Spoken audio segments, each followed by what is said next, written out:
adopting Red Hat's emerging technologies. I've been with Red Hat for about 10 years, and Red Hat has certainly moved well beyond Linux in the middleware, software-defined storage, virtualization, container, and cloud management. And one of the hot topics certainly around Docker and Linux containers. Our customers are asking us questions like, are containers ready for the enterprise?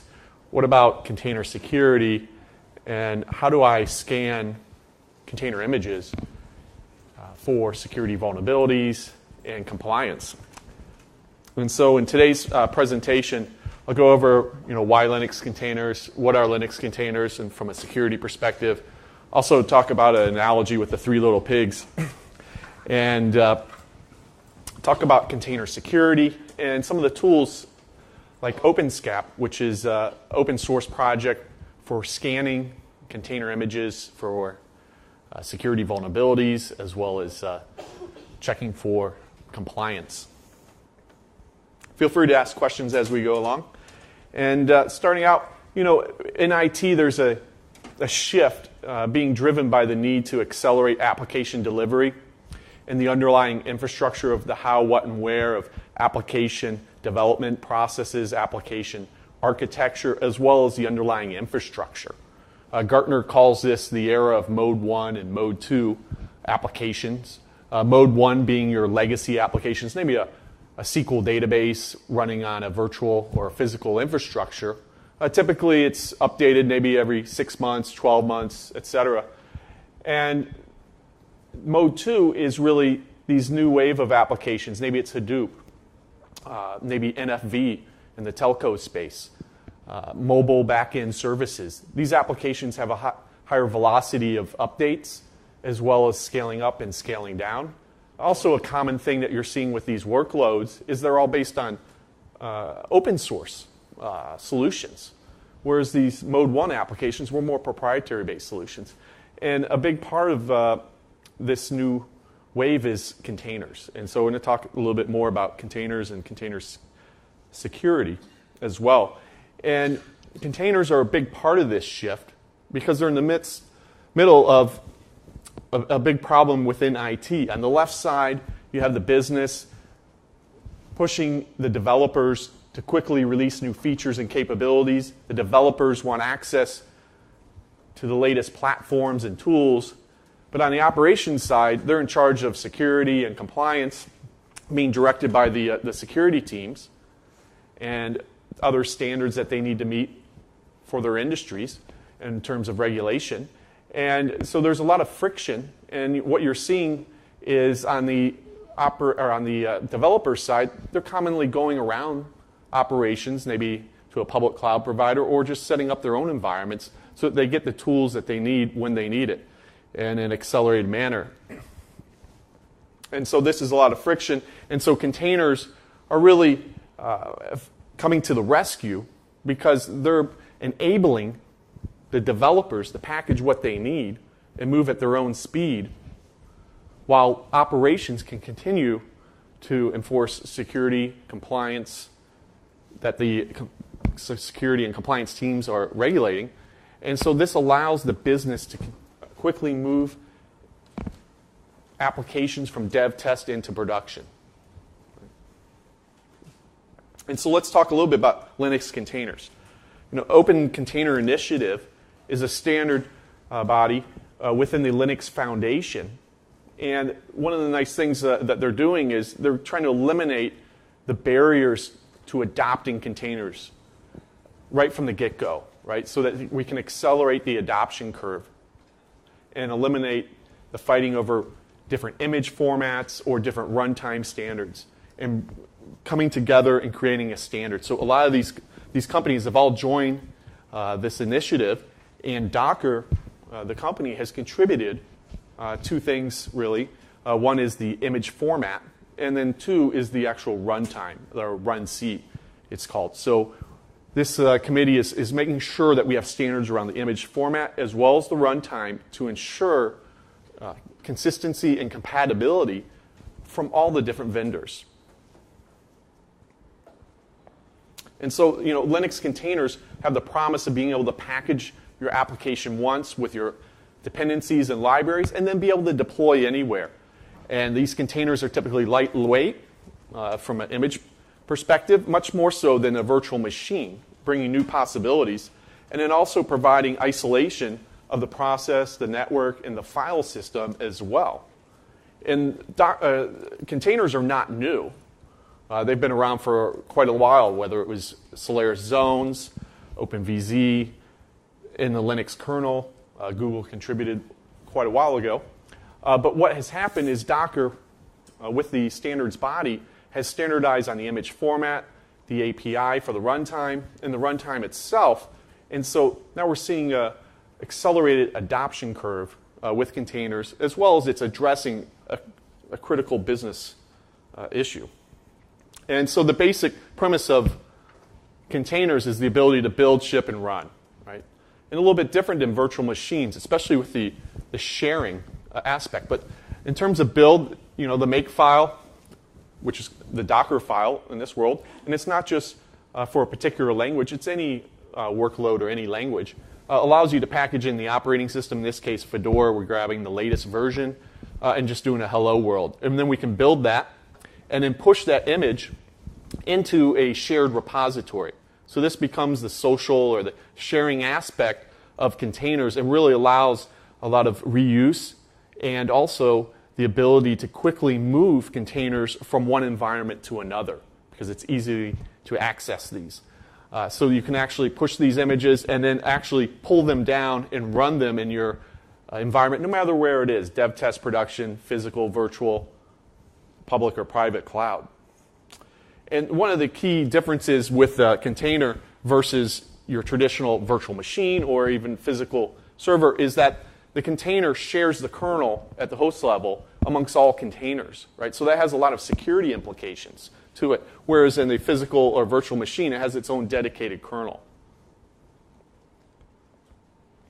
And let's take a look at the underlying technology enabling this. So as I mentioned, Google did a lot of work around containers early on in the Linux community, around C groups, for instance.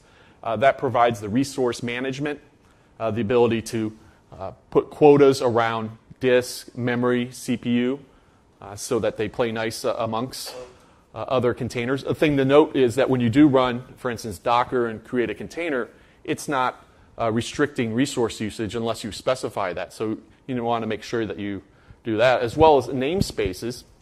So namespaces provide the look and feel to a container that it has an entire system, even though it really doesn't. For instance, it allows a process ID of 10, for instance, in a container not to conflict with a process ID of 10 at the host level. So it gives that uniqueness. And then SC Linux, a really critical part when it comes to security, it provides the isolation and the containment of the container. So if there's a vulnerability in the container, it's limited in terms of the reach that the hacker or attacker can actually have on that particular system. And very important because the kernel is being shared across all the containers.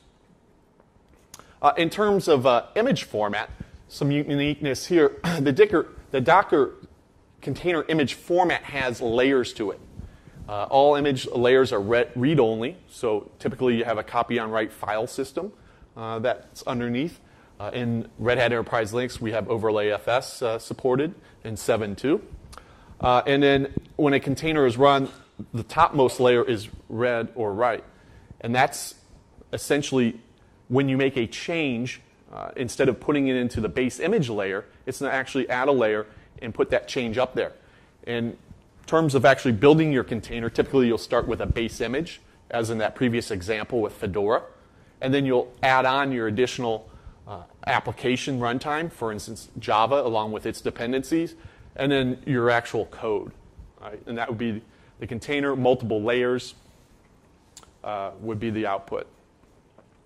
And in terms of container security, what does these brand names all have in common here? Does anybody know?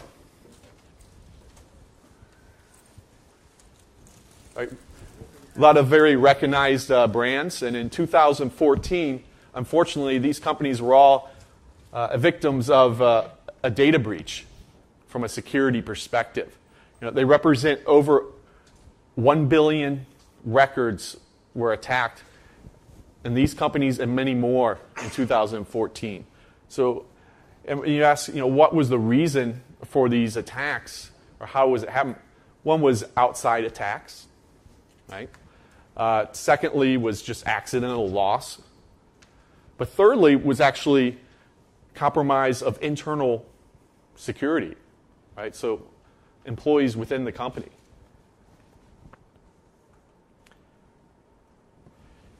And when you take a look at containers, we polled some of our early adopters of containers with Forrester, and we asked them, what are the challenges they're having in terms of adopting containers in the enterprise? And number one was security. Right? A lot of the technical reasons I mentioned earlier around the uniqueness of a container, but also other issues around performance, just development tool integration, management tools, scalability, and then also training and standards. How many of you have actually adopted containers in your enterprise, either in the development side or on production? All right. Are you having any similar? Are you having similar challenges or different challenges? Similar. Okay. Anybody having anything unique, not on this list?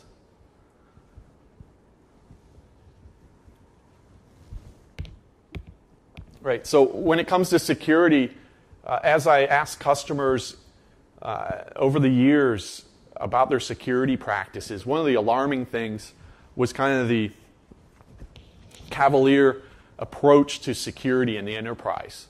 I'd ask them about the tools or the processes, and typically they'd say, well, we only patch our servers in the DMZ, right? And we really don't care about the servers because they're behind the firewall. Well, as the data shows, that's not enough because there's also internal issues as well. And so we're going to walk through kind of about container security and why it matters to pay close attention to security as you adopt them in the enterprise. And so we're going to use a little analogy that Dan Walsh put together. Dan Walsh is our lead around SE Linux at Red Hat. He also runs now our Docker team. And it's based on the three little pigs, with the pigs being the applications, the wolf being the security breach or attack, and then the different places to live for the pigs is really the infrastructure. And we're going to do a comparison of the different options you have in there. And so the first option would be the house, right? This is the most secure. It has its own set of walls. Like a physical system, it has a kernel per system as well. And this is the most secure except for like an air gap type of environment. And we really believe that because if there is an attack, you wouldn't rebuild all three servers typically, right?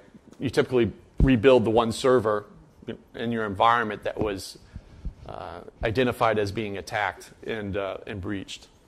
And this is the most expensive solution because there's really no resource sharing amongst the houses. The other option, similar to virtualization, is your duplex, right? You have a shared wall. Each duplex has its own entrance. Likewise, a virtual machine has its own kernel. Right? There's some resource sharing going on. So from an economical perspective, pretty good, but you do take a hit in terms of performance. If there's a security breach, there are many layers of security, right? You have the kernel in the virtual machine. Then you have KVM that you would have to break through. Then you would have to get through SVIRT. And then the host kernel as well. So much different than a container world. And the container is more like an apartment with a front desk. And the front desk person having access to all the individual apartments with the key rack. Likewise, in a container environment, you have a single kernel shared across all the containers. So if you attack the kernel and you get in, you have access to all the other containers as well. But it's very efficient in that this kernel is shared. They're lightweight in nature, and then also very optimized. So good resource sharing. Now, a hostile is similar to running services on the same maybe physical server, right? And the main security being SE Linux. So if you enable SE Linux, you could have good isolation of the processes on that particular system. However, when you have a pig sleeping in the park, that's like what a lot of enterprises do with SE Linux disabled, right? And so an important thing to know is containers do not contain. So Dan talks about this a lot out on the internet about how containers do not contain, and we need to be aware of this. Right? So not all resources today are namespaced, especially if you're using, for example, Red Hat Enterprise Linux with user namespace. Not there yet because upstream it's not really stable and ready for prime time in the enterprise. And that's not just that. Other things are not namespaced today. So user IDs. So if a person has root in a container and they break through and they get on the host, well, guess what? They're root on the host.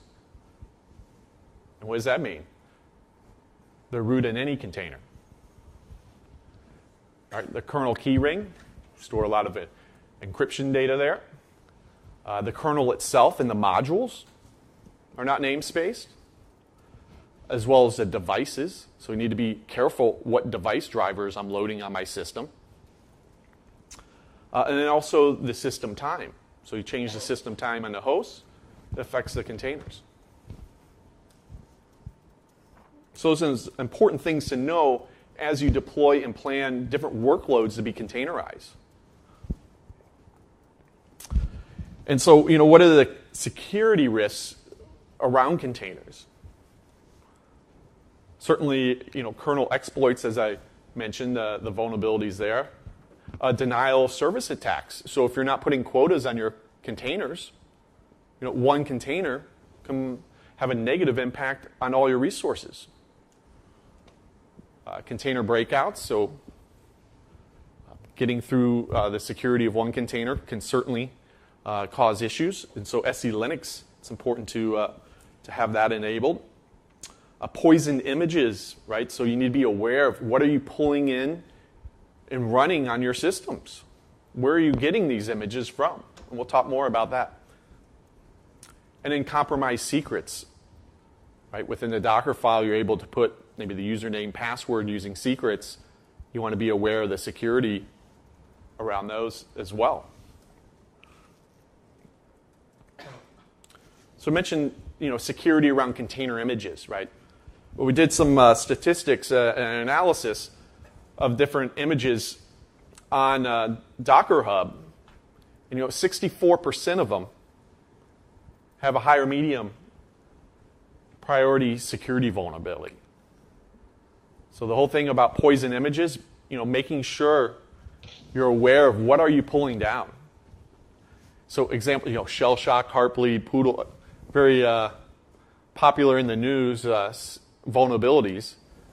Many of the images on Docker Hub have these vulnerabilities. So your developers, a lot of organizations I talk to, it's the developers getting a head start with Docker because of the value it brings to their development cycle. Yet they're just pulling up whatever they see out on the web without a security mind hat on. And so that's a high risk if they're putting them into production. And so as an operations team, you want to be aware of that. And so let's take a look, a little bit more detail. Here's an example, and one of the values of certainly Linux containers and Dockers is you can take any application language. It's not just Java as an ear file was for that, but the Docker image can be any language. So it could be a C, Java, Node.js, Perl, PHP. And in this example, it's showing you these little squares up here, the different components that are in the container. So for C, it's pulling in bash and glibc. Those are the dependencies. For Node.js, it's bringing in libSSL, libv8, bash, and glibc. And you may have pulled those down at in this case, Red Hat Enterprise Linux 7 GA date. Well, you know what? Over time, look how many security errata have been issued for the different components within that container. I mean, Java over here has 66 notifications since RHEL 7 GA for security. Bash has 4, Node.js has 5, and the libSSL has 29. So the point here is that if you pull an image 6 months ago and it was okay, it's not okay to just think that it's forever okay, right? We're always coming out with new security notifications for the different components of your container. And so as an operations folks, you need to have a strategy how to address these.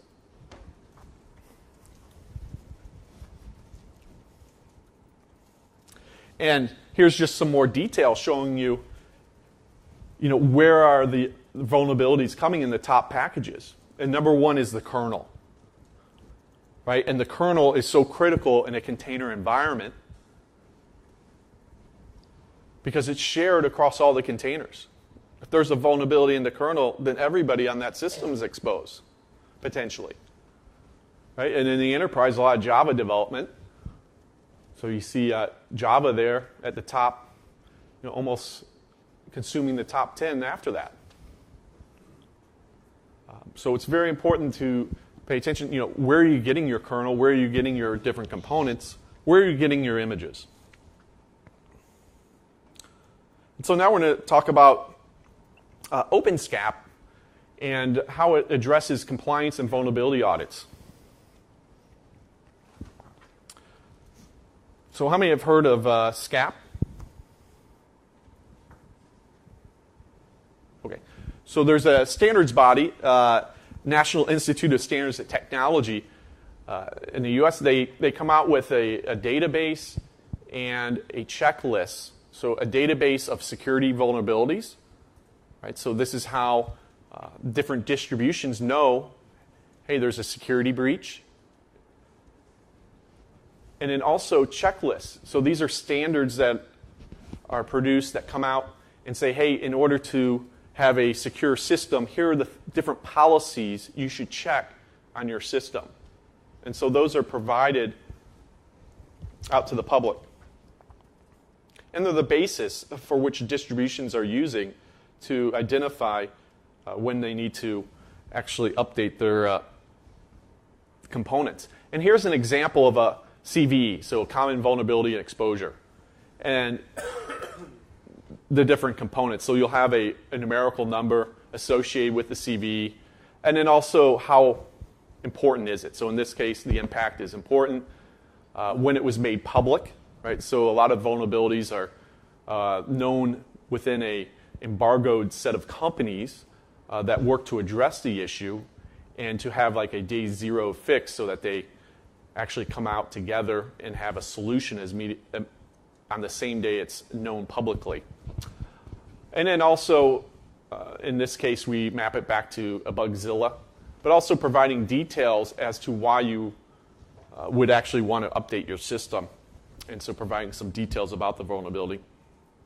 And then a CCE, or the Common Configuration Enumeration, is a checklist that can be used for defining a policy. In this case, this one is a standard around setting the minimum length of your passwords. Right? And it provides the details on the minimum length. And so these two components really drive OpenSCAP, the solution.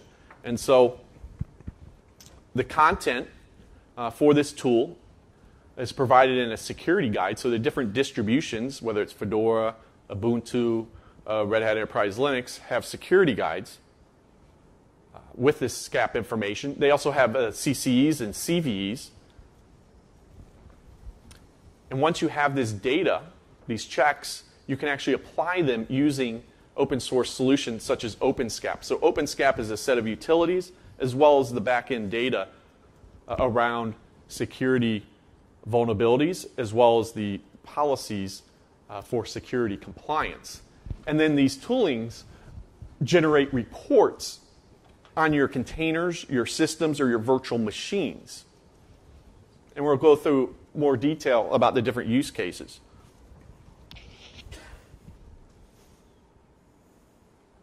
So the first use case is to scan for compliance. So I have these container images. I want to be able to scan them.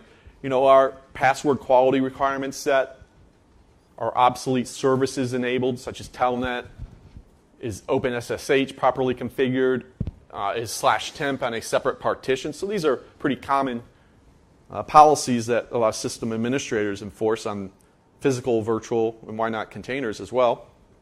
And so using the OpenSCAP utility, OSCAP, you can actually run this check against your system or your container. And here you can see the results. It goes one by one through the different policies. So in this case, disable host-based authentication, disable SSH root login, and as well as disabling SSH access with empty passwords. And so here you can see the result, one passed and the other failed, as well as it maps it back to the CCE as well. Once that scan is complete, I can actually pull up a report in my web browser that provides the detailed information about the system, and then it gives you a compliance score as well. And so in this particular case, 34 out of the 68 checks passed, and then you can see the severity breakdown. So each check is given a severity level. And so when you think about having a system or an environment of 100, 1,000, 10,000 different containers, you can get a high-level summary as well. And here you can actually go further in the report and drill down and see the particular checks that actually passed or failed. And then you can drill down even further into a particular check. So we selected the set password strength. And in this case, it failed. And it also provides the remediation script. Right? So I could actually resolve this. I could actually go ahead and trigger remediation automatically as well. Or I could just manually take this recommended steps and use another tool that I may be using as well. Another use case is to scan for the known vulnerabilities, right? So what RPMs need updating? What is the criticality of the vulnerability? What is the vulnerability? You know, what CVEs have not been addressed on this particular container, physical system, or virtual machine? And at Red Hat, we map our CVEs to what's called RHSAs, and this is important to know because Red Hat backports a lot of patches from upstream to older version-numbered kernels and other components in the operating system. And so this provides a corresponding notification to sysadmins and users about security vulnerabilities and RPMs. Okay.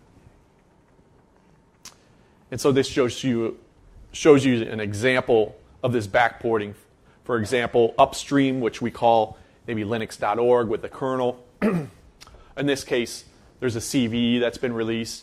The impact in the notification says, hey, if you have OpenSSL 101 before 101G, then the remediation is to upgrade your system to the G release. Whereas Red Hat in our distributions, we have a downstream, what we call downstream, because we're taking the upstream code, putting it into our product, and then potentially backporting things. And you can see that was the case here because the versions in RHEL 6 were slightly different of being exposed to that vulnerability that was in CVE 2014-0160. And our remediation is actually to upgrade to this version because it provides the backport of the fix into that numerical version. So if you're running scanners, et cetera, and you may get some false positives, so you want to make sure it maps, your particular scanner maps to the corresponding distribution-specific versions. And that's the case for any distribution that's doing backporting. And so if I want to run this scan against the system, I can go ahead and first thing is I get the RHSA file, the security guide. Then I run the vulnerability scan, and then I could actually view the report. Here you can see on the command line, it's checking all the different RPMs and checking the notifications to see if there are any exposure on your system or container. And once the report is generated, I can bring it up in my browser, and you see a nice high-level kind of overview of the different scans, the tests, et cetera. And then I can actually drill down and see the vulnerabilities that are unpatched on my particular system. And you can see 1, 2, 3, 4, 5, 6 different issues that need to be addressed on this particular system. And then likewise, you can also run this tool against containers, whether it's a live container or at rest container.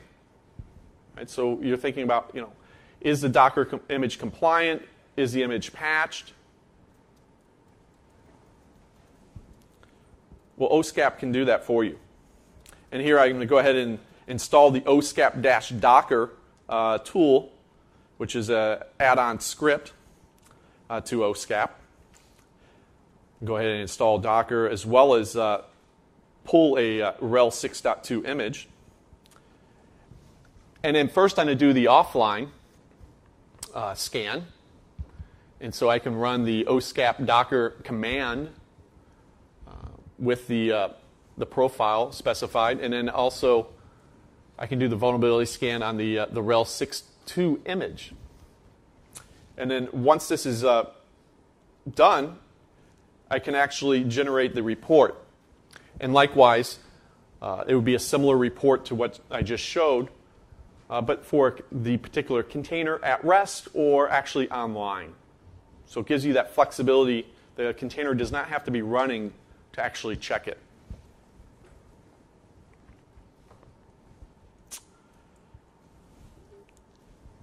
Now, when it comes to compliance profiles, you can actually customize them and define your own policies. Or you can select the policies to check. So you can do this in this what's called the SCAP workbench. Right, this is a graphical user interface tool which allows you to bring up different profiles. So, for example, in RHEL, we have RHEL 6, RHEL 7 policies or profiles defined. We also have a PCI profile defined. And each of these profiles have a list of policies associated with them. And so in this tool, you can either edit those predefined profiles and change the policies, or you can actually add or remove policies as well. So this gives you some flexibility, or gives you a baseline to start with and then build upon that specific to your environment.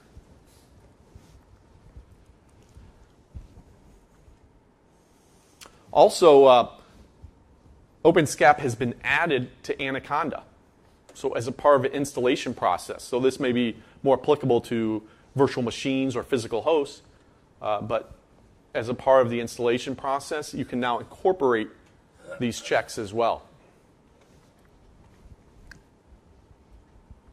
Okay. So, what are some container best practices in terms of security, right?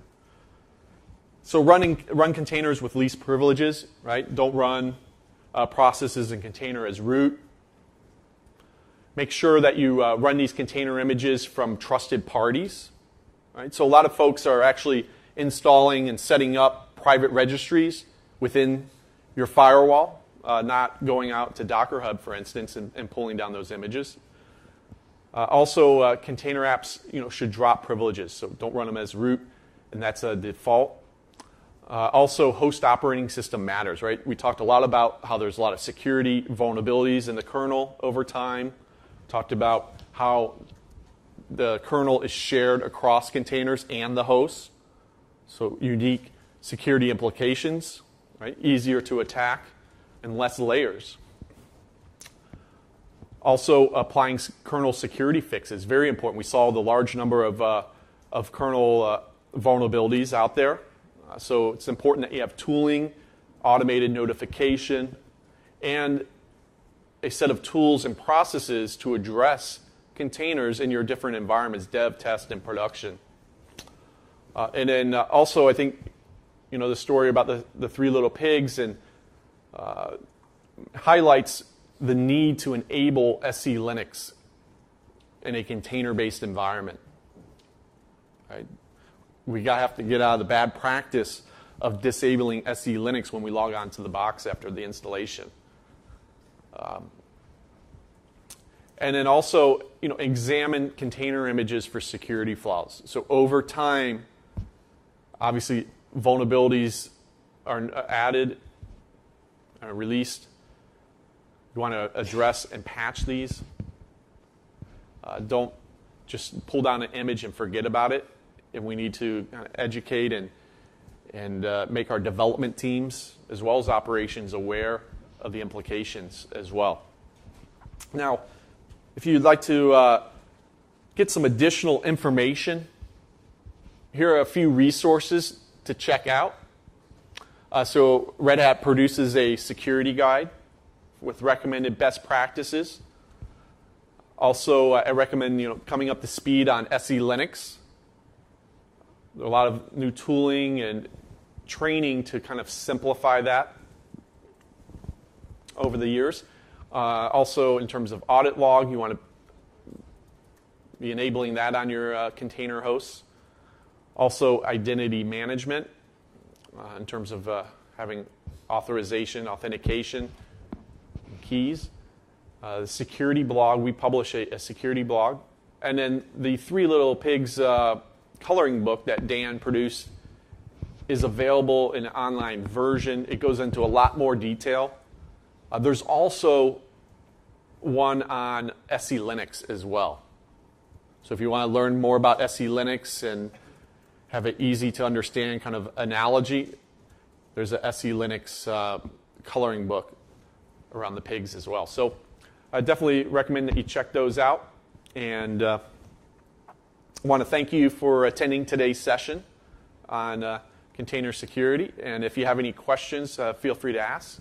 I'll be around as well in the audience and out in the hallway.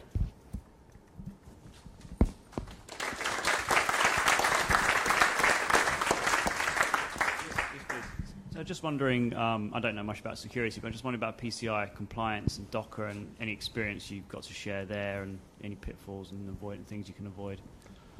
I haven't had personal experience with PCI yet. Most of my customers are still really in dev and test. A few of them are in production. But we do, what Red Hat has produced is a PCI profile for addressing PCI kind of configuration issues, either at the host, virtual machine, or container level. And so I would recommend taking a look at that as a kind of a baseline. And that's new in Red Hat Enterprise Linux 7.2. So that's really in beta right now, but it will be coming out in GA. Yeah. Just a quick follow-up. Do you see any inherent security problems with Docker or containers themselves as a technology that could prohibit PCI compliance? PCI compliance. I'm thinking about vulnerabilities from getting access from one container to another. Yeah, so the issues that we talked about, the kernel being a single attack point for all the containers. Also, the kernel keyring could be an issue, not being namespaced. So you want to be very clear about what applications, maybe or containers you're putting on one host.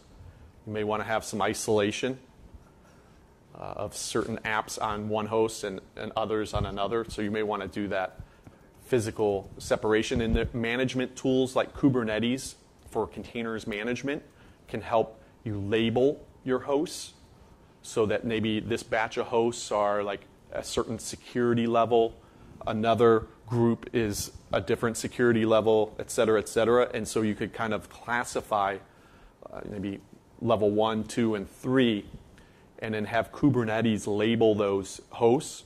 So you don't even have to know what the hosts are. That it will automatically know that this application is a level 3 security app, and it'll only run it on level 3 hosts.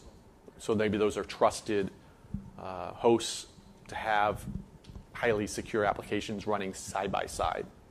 And a lot of different other scenarios too. Yeah, so my question is more on the OpenSCAP thing. Yes. Right? So basically, I'm looking at a scenario where, let's say, we come up with the services for containers, and we get a lot of containers in. Right. So now the thing is, how do I automate this process? Does O2? Sure. So with containers, most environments, if you go to more of a DevOps model, I would say it's more the practice of roll forward rather than roll back.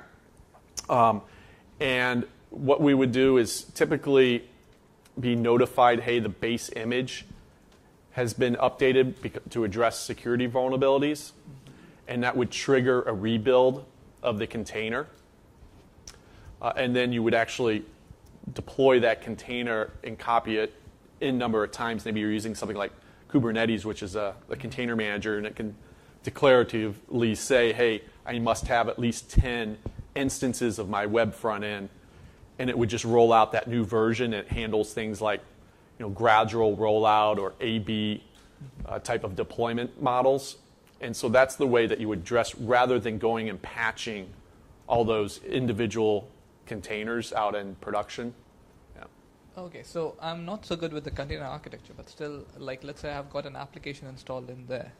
Huh? So does that scan that application also, or it's more like it just scans the OS, the kernels, and those kind of things? No, it would scan the application. Anything that's installed for the vulnerabilities, it would scan the RPM database. It will also scan the RPM. Yeah, and then it also would scan the container, and it would scan for compliance. It would actually scan the container for compliance check as well. So let's say I've got a major statically linked big binary file, which was installed by RPM, for example. But I'm sorry, which word? let's say I've got a big statically linked file, right? So it's an exe catered from C++, and it has got some OpenSSL vulnerabilities, for example. Will OpenSCAP be able to find that out, or it's like? No, it needs to be installed with RPM, so that's how the CVEs are working. Mm-hmm. It's saying, hey, these RPMs have known vulnerabilities, so you need to patch them. So if it's your custom application and you're just deploying the binary and not using RPM, first, there's no one who's monitoring your application to see if there's a security vulnerability. Probably you have an internal team that's doing that. And then if you want to use this tool, in most toolings, it's RPM based on Linux, so you want to package your application in RPM and then deploy with the RPM. Right? And then you could customize and add a CVE, a notification for your particular application. Yeah. Hi. CoreOS recently open sourced Claire this week that scans every layer in a Docker image for applications that are installed in whatever format. Does this do the same thing, or does OpenSCAP scan the end product, or does it scan per layer in the image? So I didn't see the notice about CoreOS. I haven't gotten up to speed on their technology yet. But what this will scan is it can scan the entire image, so offline, online, physical or virtual machine. So it is scanning all the layers of the container, yes. I believe they're using, in the back end, the same data. I think they're using Red Hat's data, yeah.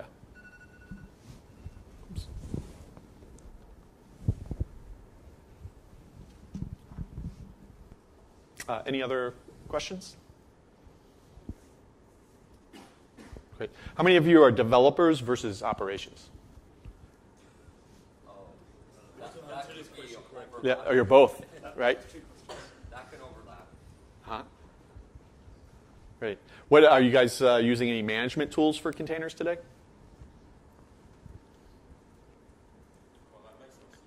Mesos or Kubernetes, Swarm. Kubernetes, yeah. Any others? Cloud Foundry, yeah. Any OpenShift users? Okay, great. Well, thank you for attending, and I'll be around if you have any additional questions. Happy to answer them.